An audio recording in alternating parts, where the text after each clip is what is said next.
नै बिथांमोना मुंदांखा इउटुबार आरो सानैबो ओमफ्राय आदा न'आ बहामोन आंनि न'आ जाहैबाय चिरां खैला मैला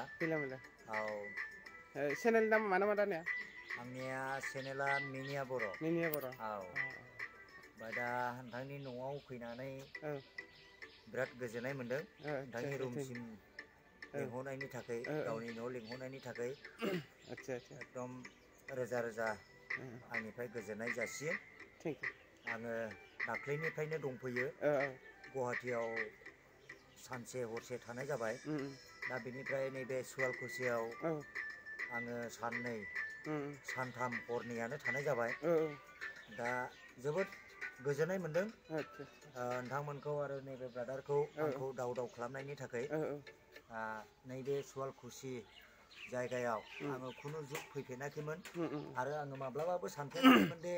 बे जायगायाव सफैगोन हर थादलायनो मोनगोन नोंथांमोनजों लोगो मोनलायगोन होननानै आङो खुनु सानफेराखैमोन दा इसोरनि अननायजों जोङो बयबो मोजाङैनो लोगो मोनलायबाय आरो मोजाङैनो जादलायनो थादलायनो सुबिदाखौ मोनबाय बेनिखायनो नोंथांखौबो आंनि तरफनिफ्राय गोजोननाय जासियो आदा नोंथांनि नामा नाममोन एन्टि ब्रह्म नोंथाङा बबेनिफ्राय फैदो आंथ' बेयावनो थाखायो सलसिं ओमफ्राय नैयाव लाबथिंबाय आलासि जानो बेरायनो दा नों मैया हर 11टाहालागै थांलायनानै इनभाइट खालामबाय जेब्ला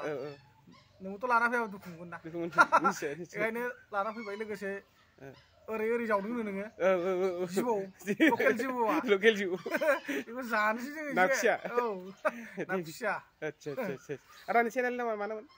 दहायनो होनबाय आं एन्टि ब्रह्मनि इउटुब चेनेलखौ लोगोफोर फेसबुकावबो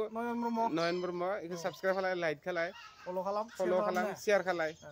थेंक इउ